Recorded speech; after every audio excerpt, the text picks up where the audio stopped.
Hello friends, welcome to my YouTube channel law classes by Monica. आज का हमारा topic है कंसिडरेशन क्या है, प्रतिफल से क्या समझते हैं, उसके एसेंशियल एलिमेंट्स कौन कौन से हैं और उससे रिलेटेड इम्पॉर्टेंट केसेस क्या हैं।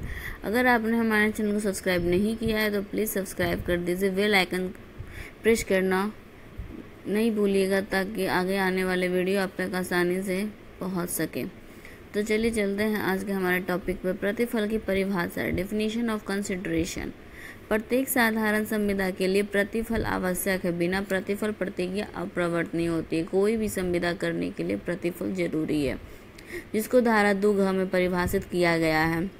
जब एक प्रतिज्ञाकर्ता की इच्छा पर प्रतिज्ञाग्राहिता या कोई अन्य व्यक्ति कोई कार्य करता है या करने से प्रवृत्त रहता है या करने की या करने से प्रवृत्त रहने की प्रतिज्ञा करता है, तब ऐसा कार्य, प्रवृत्ति या प्रतिज्ञा उस प्रतिज्ञा के लिए प्रतिफल कहलाता है। जब कोई प्रतिज्ञाकर्ता की इच्छा पर प्रतिज्ञाग्राहिता या कोई व्यक्ति कोई कार्य करता है या उस कार्य को करने के लिए इच्छुक रहता है या उस कार्य करने की प्रतिज्ञा करता है, तो उस प्रतिज्ञा को प्रतिफल कहते हैं।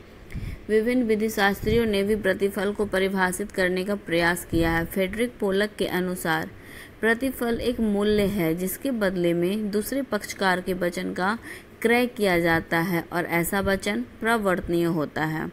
न्यायमूर्ति ब्लैकस्टोन ने क्या कहा है? प्रतिफल का अर्थ ऐसी क्षतिपूर्ति से है जो वचनदाता को उसके वचन के बदले में दूसरे के द्वारा किया जाता है। सामान्य शब्दों में कहें तो प्रतिफल एक मूल्य है वचन का। उपरोक्त परिभाषाओं के आधार पर हम यह कह सकते हैं कि प्रतिफल प्रतिज्ञाकर्ता की इच्छा पर दिया गया हो। प्रतिफल प्रतिज्ञाग्राहिता द्वारा या किसी अन्य व्यक्ति द्वारा ही दिया जा सकता है।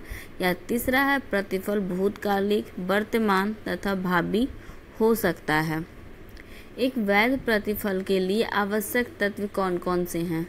पहला है, प्रतिफल प्रतिज्ञाकर्ता की इच्छा पर दिया गया हो। कोई भी प्रतिफल प्रतिज्ञाकर्ता की इच्छा पर दिया गया और प्रतिज्ञाग्राहिता या अथवा किसी अन्य व्यक्ति द्वारा दिया जा सकता है। और प्रतिफल तीसरा है, प्रतिफल भूतकालिक, वर्तमान तथा भावी हो सकता है। वैध प्रतिफल के लिए आवश्यक तत्व पर कोई प्रतिफल प्रतिज्ञाकर्ता की इच्छा पर दिया गया हो और प्रतिफल प्रतिज्ञाग्राहिता द्वारा या किसी अन्य व्यक्ति द्वारा दिया जा सकता है। और तीसरा, प्रतिफल वर्तमान, भूतकाल और भावी हो सकता है। प्रतिफल प्रतिज्ञाकर्ता की इच्छा पर दिया गया हो। प्रतिफल की परिभाषा का सर्वप्रथम आवश्यक तत्व यह है कि कार्य या प्रवृत्ति कर्ता की इच्छा पर होनी चाहिए। यदि वह प्रवृत्ति किसी अन्य व्यक्ति की इच्छा पर होती है तो वह प्रतिफल नहीं कहलाएगा। दुर्गा प्रसाद बलदेव का वाद है। इस वाद में क्या हुआ था, एक वादी जो है जिला कलेक्टर की इच्छा पर बाजार बनवाया और प्रतिवादी उक्त बाजार में एक दुकान ले ली और वादी से यह वादा किया कि उसके द्वारा जो भी वस्तुएं बेची जाएगी उसको एक निश्चित कमीशन देगा। लेकिन प्रतिवादी द्वारा कमीशन भुगतान नहीं किया गया वादी को, तो वादी ने उसके विरुद्ध प्रतिज्ञा का उल्लंघन का दावा किया, परंतु न्यायालय ने उस दावे को यह कहकर खारिज कर दिया कि वादी ने बाजार जिले कलेक्टर की इच्छा पर बनवाया था और जब उसने यह कार्य किया था तब उसके मस्तिष्क में प्रतिवादी नहीं था, तो कोई भी प्रतिफल वादी से नहीं मिला। इसलिए स्पष्ट हो जाता है कि वैध प्रतिफल के लिए आवश्यक है कि कार्य प्रतिवृत्ति कर्ता की इच्छा पर होनी चाहिए। दूसरा है, प्रतिफल प्रतिज्ञाग्राहिता या कोई अन्य व्यक्ति द्वारा ही दिया जा सकता है। इस संबंध में भारतीय विधि अंग्रेजी विधि से भिन्न है। अंग्रेजी विधि में प्रतिफल प्रतिज्ञाग्राहिता द्वारा ही दिया जाना चाहिए। इसका बाद है डंडन बनाम पूले। इस बात में क्या हुआ, वादी के पिता ने अपनी पुत्री के विवाह के लिए पारिवारिक पेड़ को काटने का निश्चय किया। उसका पुत्र प्रतिवादी ने पिता से कहा कि वह पारिवारिक पेड़ को ना काटे, वह अपनी बहन के विवाह के लिए 1000 पाउंड देगा। प्रतिज्ञा किया। इसके परिणाम स्वरूप वादी के पिता की मृत्यु हो जाती है और वह पैसे को देने से मना कर देता है।